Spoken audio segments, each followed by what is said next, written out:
Bonjour à toutes et à tous, chers auditeurs de Yodar, je poursuis la couverture du festival Format Court qui se déroule en ce moment jusqu'au 22 novembre et suis aujourd'hui en compagnie d'Antoine Robert, le réalisateur de Deux oiseaux, un court-métrage détonnant comme on en voit peu, à hauteur d'enfant, dédié autant pour un public adulte que jeune. Notez qu'Antoine est également illustrateur et CG artiste. Je ne vous en dis pas plus et vous laisse tout de suite en sa compagnie. Bonne écoute. Bonjour Antoine, tu es le réalisateur de Deux oiseaux, un court-métrage d'animation en 3D de 11 minutes, coproduit par Tu nous as pas vu Productions et La Station Animation, que tu as coécrit avec Marc Rius, qui je crois était ton professeur quand tu étais encore étudiant. Est-ce que dans un premier temps tu peux le pitcher et peut-être expliquer comment t'es venue l'idée de ce film?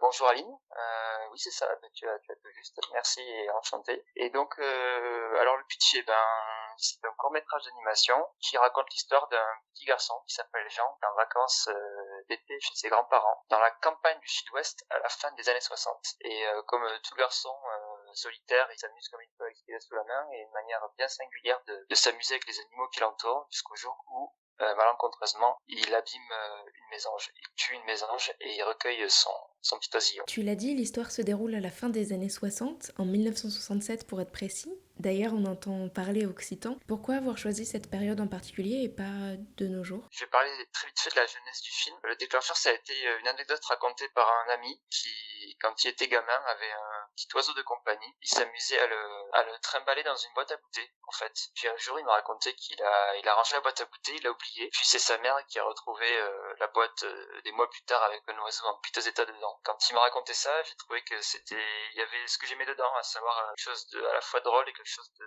triste et en même temps de poétique. Du coup, je suis parti de ça et assez rapidement, le contexte années 60 est arrivé parce que je suis assez marqué par cette époque d'un point de vue culturel. Et un jour, on m'a dit, quand je parlais de ça, parce que c'est par rapport à la musique, par rapport au cinéma, etc., on m'a dit que j'étais nostalgique d'une époque que j'avais pas connue, ce qui est peut-être vrai. Et donc, c'est un prétexte aussi pour creuser un petit peu la vie à la campagne, ce qu'a vécu mon père, par exemple, ce qu'ont vécu mes oncles et tantes, mes grands-parents, arrière-grands-parents aussi. Et j'ai voulu creuser un petit peu tout ça, quoi. Donc c'était un film prétexte, voilà, pour fouiller dans une époque qui m'intéressait beaucoup, et puis fouiller un petit peu aussi dans les souvenirs familiaux et me documenter, voilà, sur tout ça. Tu parlais de l'anecdote de ton ami. Est-ce qu'il y a d'autres inspirations qui ont pu nourrir ton projet et la direction artistique en général? Moi, j'ai cru y voir quelques clins d'œil, notamment à Sid, le personnage de l'enfant horrible dans Toy Story. Je sais pas si tu vois. Et à l'élément déclencheur dans Amélie Poulain, quand une bille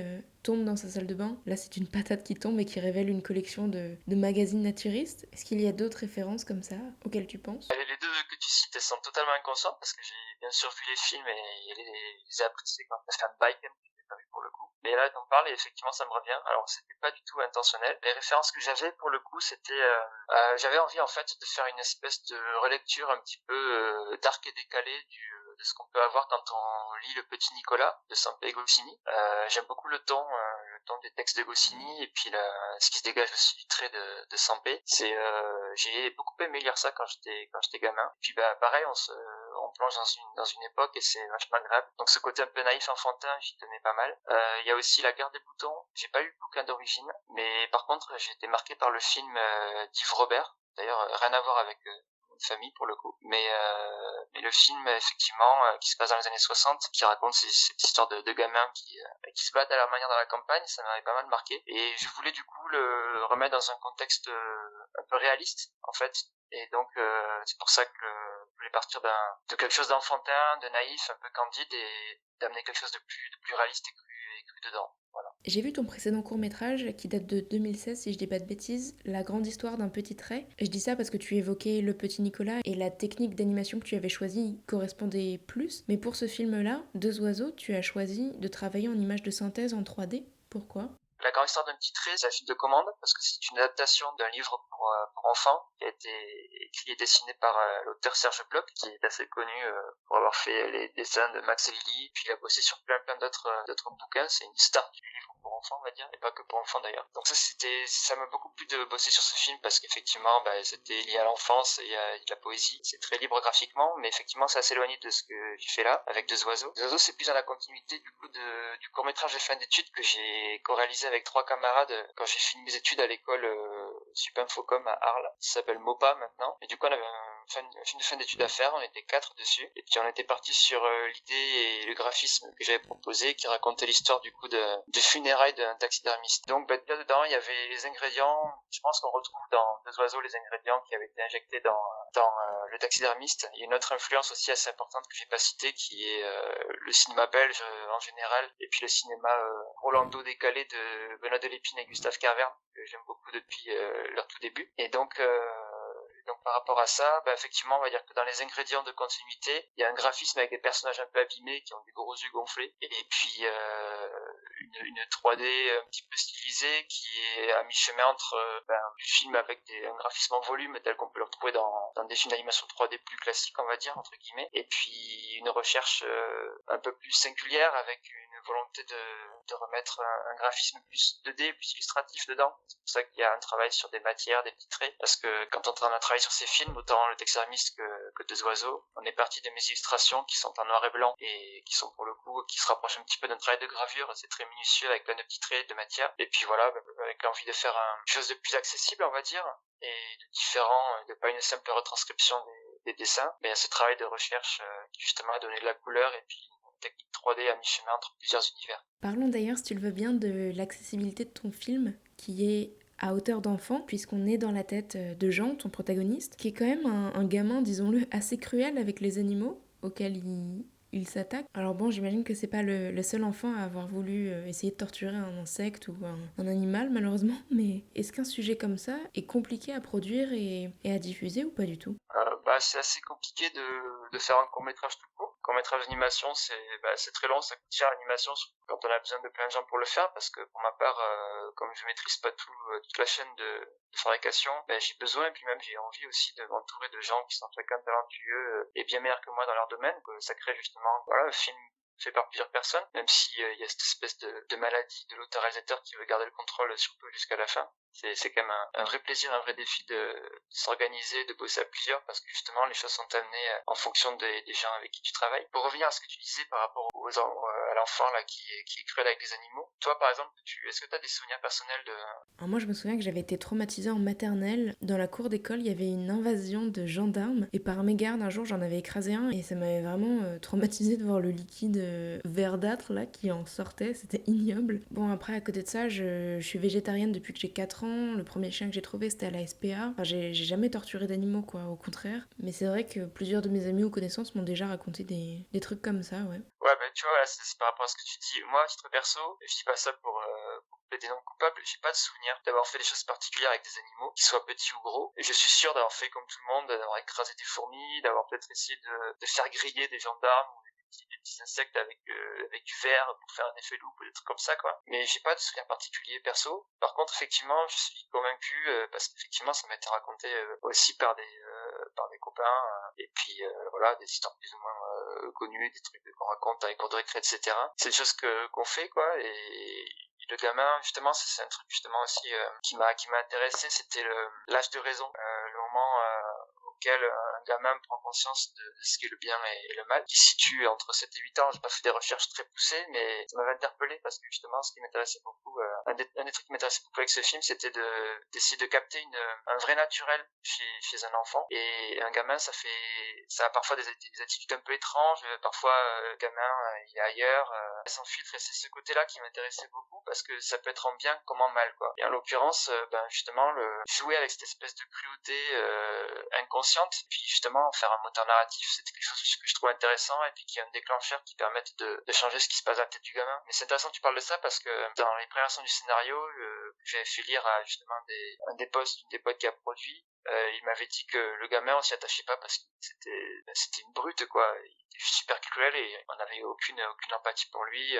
on s'attachait pas quoi. J'ai voulu un petit peu atténuer ça et c'est rigolo parce que dans le procès justement le film il a été acheté par Canal+, et Canal+, du coup il a dit ok, les deux femmes de Canal+ ont dit ok pour le film à un moment où il y avait encore pas mal d'éléments assez sombres, et au fil du film le film s'est attendri et c'est presque devenu un film pour enfants en quelque sorte, même si à la base c'était pas du tout le but. Je me suis juste rendu compte, même avec Marc avec qui on a créé le film, que comme c'est un film à hauteur d'enfant, il est censé être vu par des enfants, même si on voit des choses cruelles, on les voit à travers les yeux d'un gamin, donc voilà, c'est quelque chose qui s'est fait au fil des années, et puis c'est intéressant effectivement de voir qu'on peut partir de quelque chose d'assez cru et d'arriver à quelque chose de plus tendre, même s'il y a encore pas mal de choses que je pense être un peu décalées et sombres, mais qui font, je pense, un des intérêts du film. Oui, et puis ce qui est très astucieux aussi, c'est qu'il n'y a pas de morale dans ton film. Tu laisses vraiment des zones de gris. Par exemple, avec le grand-père, qu'on ne voit jamais tuer ses animaux derrière sa porte, mais que tu suggères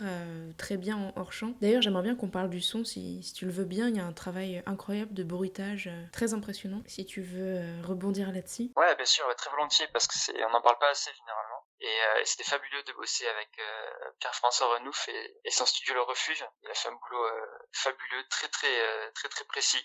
C'était incroyable. Et du coup, justement, le hors-champ, il est important dans le film parce que, bon, je te cache pas, pas montrer les grands-parents, ça coûte pas cher, déjà. Mais c'était pas le truc principal. Justement, on s'est dit, comme on n'est pas censé les voir beaucoup, autant ne pas les montrer. Moi, au tout début, je comptais ne montrer que les jambes des grands-parents, ne jamais montrer leur visage. Mais c'est Marc qui a apporté l'idée de pas les voir du tout, carrément, et de jouer les scènes où on les a, de les jouer en hors champ complet, quoi, avec juste les voix. Je pense que ça amène justement encore plus le sentiment de peur, et puis de partager ce que ressent le gamin, et d'être vraiment à ses côtés, à son niveau. Parce que ce qu'il y a derrière la porte, même si nous en tant que spectateurs on le devine et on le sait, le gamin il le sait pas forcément. En tous les cas, il peut se questionner. Et puis même justement, les gamins en fonction de leur âge, on sait pas s'ils savent, s'ils comprennent ou pas. Intéressant, moi j'aime bien parler quand j'ai l'occasion avec des enfants, de voir comment ils comprennent la scène, comment ils comprennent ce qui se passe dans le film. Il y a un gamin il y a pas longtemps dans une projection en Belgique, à Namur, il me demandait pourquoi il y avait un boucher derrière la porte. Ouais, c'est assez rigolo. C'était intéressant ce que tu disais, le fait qu'il n'y ait pas de morale, c'était un de mes buts principaux que je pensais difficile à atteindre, et je sais pas d'ailleurs si je l'ai atteint, mais comme on n'est pas beaucoup revenu dessus, je pense que on s'en est pas trop mal sorti. Je voulais éviter toute forme de parti pris. Voilà, je voulais pas avoir un parti pris végétarien, par exemple, même si c'est une cause qui me tient à cœur, je voulais pas en faire un des éléments principaux. Je voulais juste montrer les choses telles qu'elles sont, telles qu'elles étaient, quoi. Voilà. C'est pour ça qu'on retrouve, il y a eu un gros boulot de recherche sur le contexte.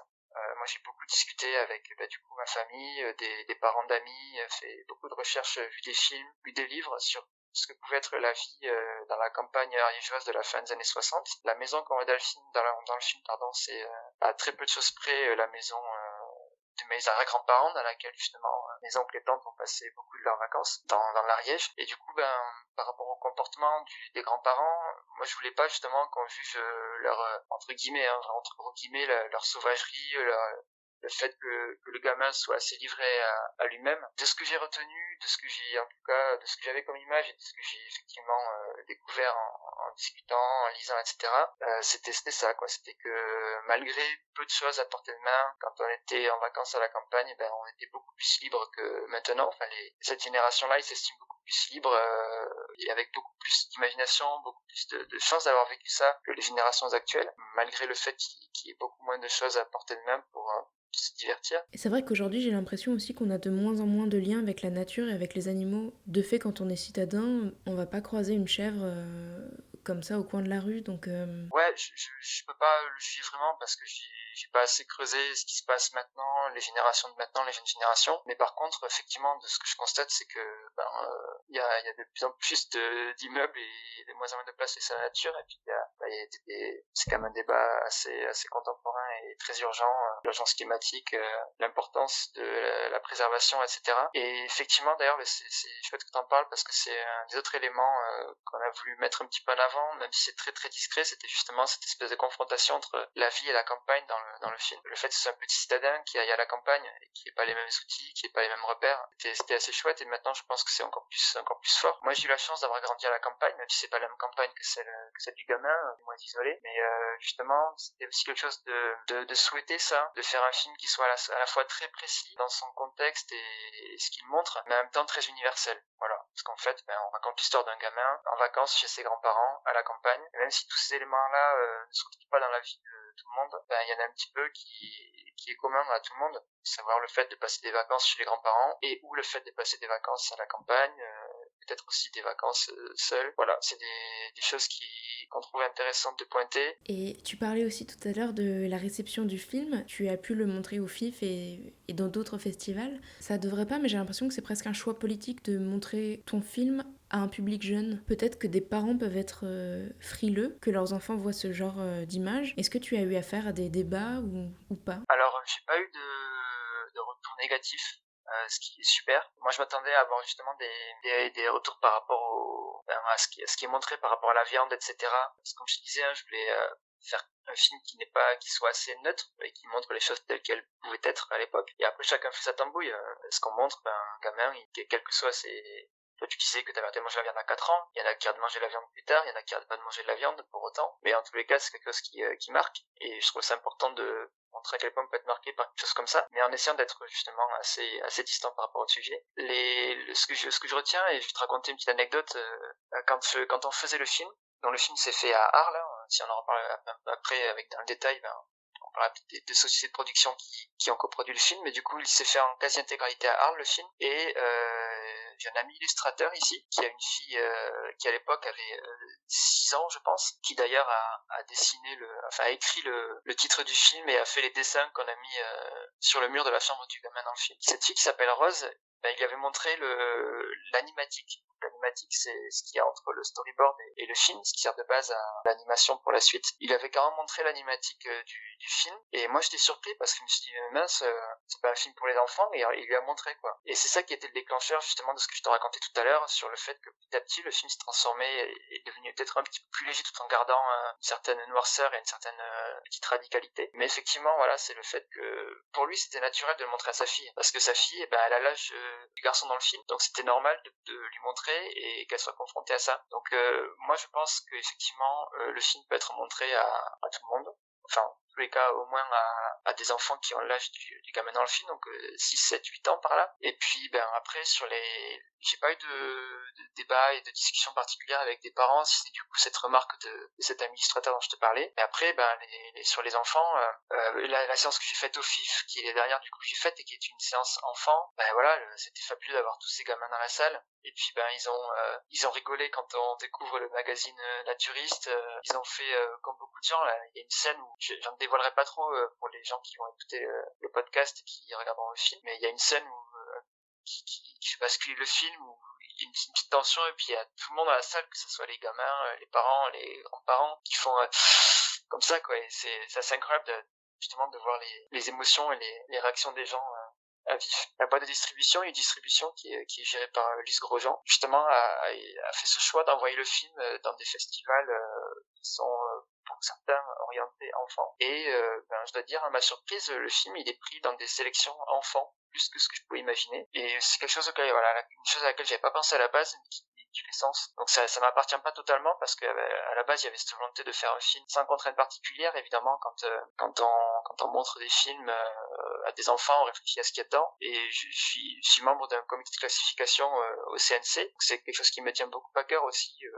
Sincèrement ce qui est montré, la réaction du public, à quel public ça peut être destiné. Et donc j'ai fait attention à ça, et comme je voulais pas justement me contraindre à la base, je me suis pas dit que je faisais un film pour les enfants. Mais c'est petit à petit en fait que ça s'est fait naturellement, que le film puisse être accessible à quasiment tout le monde. Et tu voulais dire un mot, je crois, sur les 2 boîtes de production? Je posais la question au début, tu me demandais si c'était difficile de monter un projet comme ça. Bon, comme je te disais, c'est compliqué pour tout court-métrage d'animation. Et en l'occurrence, pour ce projet, ça n'a pas été un problème particulier de le monter à cause de ce qu'on voulait raconter, peut-être même au contraire, parce que le court-métrage permet justement de s'exprimer assez librement et de pas avoir trop de contraintes vis-à-vis des chaînes de télé, etc., etc. Donc, ce qui s'est passé, c'est que j'avais donc fait ce court-métrage de fin d'études avec 3 amis à l'école Supinfo comme Arles, et il y a 2 profs qui avaient chacun leur boîte de production, la station animation et Tu nous as pas vu production, avec leurs associés. J'avais gardé très bon contact avec eux et on s'appréciait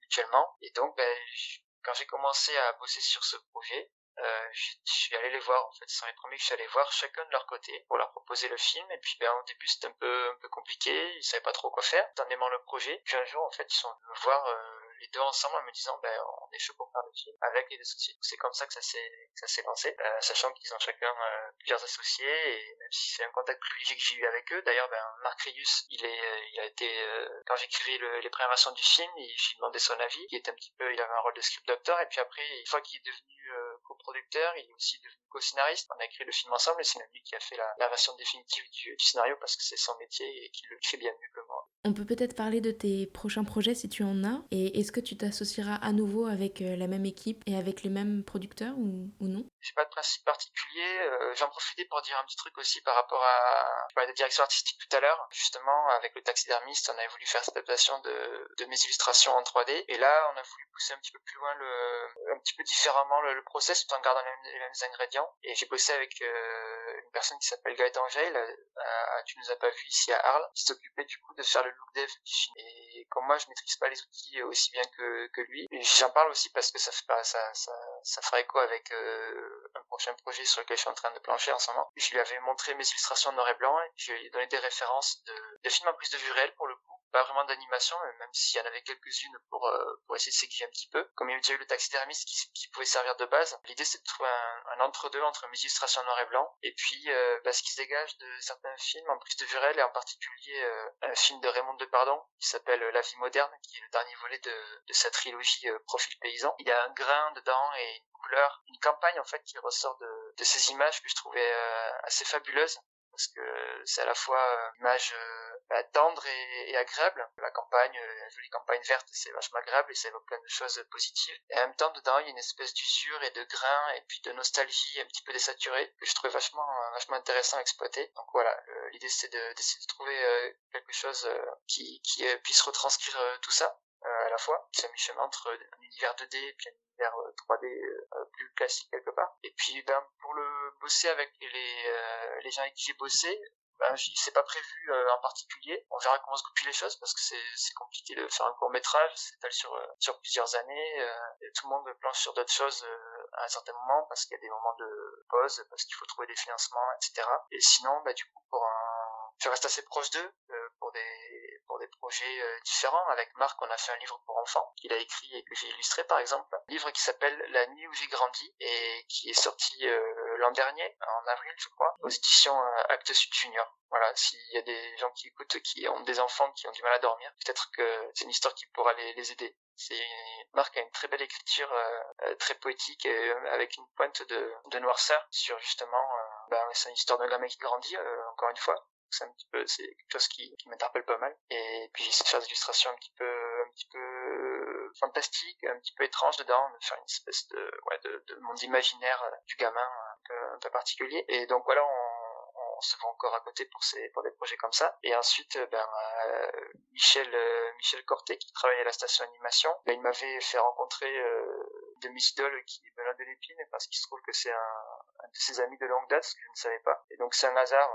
Quand on avait bossé sur le taxidermiste pendant mes études, une des références principales, c'était déjà le cinéma de Delépine et Carverne. Et j'avais appris donc par hasard que ce prof-là, qui est devenu producteur par la suite, était ami avec Benoît. Il m'a permis de le rencontrer et même de faire des choses avec lui. Et puis voilà, on reste proche sur plein de choses en dehors du boulot, et j'espère évidemment que nos chemins pourront se recroiser. En attendant, du coup, j'ai commencé à écrire un projet qui serait dans la continuité du taxidermiste et de Deux oiseaux, dans lequel on retrouve des éléments communs. Ça traite de la mort, ça traite des animaux rafistolés aussi, de la campagne.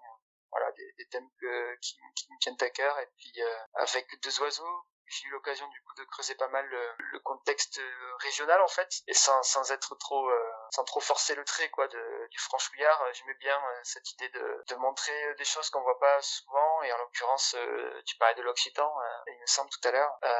Justement c'était aussi l'occasion de se frotter à ça, et puis de se frotter à des choses qui ont tendance à disparaître un petit peu, et puis si on peut à notre petit niveau donner accès à ces cultures-là, je trouve ça assez intéressant. Voilà, du coup, ouais, je suis en train de plancher sur un projet qui s'appelle pour l'instant La Battue, et qui raconte l'histoire de la dernière battue d'un chasseur vieillissant. Juste avant de profiter d'une multitude de recommandations artistiques d'Antoine Robert, je vous rappelle que toutes les informations évoquées sont répertoriées dans la description de ce podcast sur SoundCloud. Bonjour Yodar, je m'appelle Antoine Robert, et je vais recommander certaines choses. Alors, comme les cinémas sont fermés et que c'est bien triste, je vais recommander 2 films que j'ai vus peu de temps avant la fermeture des salles, et que j'espère vous pourrez aller voir à la réouverture, qui, on croise les doigts, sera bientôt d'actualité. Alors, il y a Calamity, une enfance de Martha Jane Canary, de Rémi Chaillet. C'est un film d'animation. Rémi Chaillet avait déjà fait un film il y a quelques années qui s'appelait Tout en haut du monde. Et Calamity, c'est fabuleux. C'est une histoire pour toute la famille, très tendre, un joli portrait de jeune fille très forte. Et il y a un casting vocal incroyable. Je dis incroyable parce qu'il n'y a pas forcément que des gens connus qui ont doublé, mais les dialogues et les voix sont d'un naturel et d'une force incroyable. C'est très bien animé, l'histoire est superbe, il y a une musique fabuleuse, la musique aussi est géniale, et puis il y a un parti pris graphique très très fort avec des couleurs magnifiques. Donc je recommande vivement. En plus, il fait froid, et puis bientôt gris, la nuit, tout ça, ça fera du bien de voir un film comme ça. Il y a aussi Drunk de Thomas Winterberg, un réalisateur danois qui nous avait déjà offert Festen et La Chasse, entre autres, qui sont de magnifiques films. Là, c'est pareil, pareil, ça n'a rien à voir, mais c'est un film très fort, et puis ça parle de quatre amis qui se servent de l'alcool pour faire une expérience et s'émanciper, mais ça parle de beaucoup d'autres choses à travers ça, et c'est un film très fort qui m'a pas mal marqué quand je l'ai vu. Donc voilà, je conseille de voir des films au cinéma lorsque les salles seront ouvertes. Il faut aller au cinéma, c'est important. Sinon, plus dans les grands classiques, je peux pas ne pas citer 2001 l'Odyssée de l'espace de Stanley Kubrick, qui est pour moi le plus grand film de tous les temps. Voilà. Si vous l'avez déjà vu, revoyez-le, si possible en salle quand il y a l'occasion, parce que c'est incroyable, il y a tout dans ce film. Je pourrais parler aussi de Koyaanisqatsi, de Godfrey Reggio, qui date de 82, qui est un documentaire.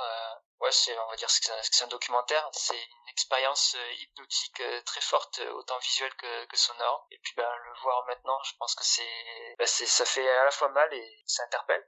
C'est important. C'est un film qui fait partie d'une trilogie qui s'appelle la trilogie des Katsi. J'en dis pas plus. Pour celles et ceux qui l'ont pas vu, il faut se jeter sur ce chef-d'œuvre. Et ça me permet de faire une petite transition vers une recommandation musicale, parce que la musique de ce film a été composée par Philip Glass, qui est ma drogue musicale depuis quelques années. C'est très très prenant, et je pourrais conseiller entre mille autres choses qu'il a faites, trilogie des portraits. Il y a Einstein on the Beach, Satyagraha et Akhenaten, qui à sa manière parle de 3 personnes qui ont marqué l'histoire de l'homme. Donc la première œuvre c'est sur Einstein, la seconde c'est sur Gandhi, et la troisième sur Akhenaten. Et puis comme je m'étale, je vais vite fait faire une recommandation qui n'a rien à voir musicale, un groupe de punk hardcore lillois qui s'appelle Jodie Foster, et j'en profite pour justement encourager les gens à écouter la musique sur Bandcamp. Et puis il y a une opération qui s'appelle Bandcamp Friday sur cette plateforme depuis le début de l'année, là, vu que c'est une année assez compliquée pour le monde artistique. La plateforme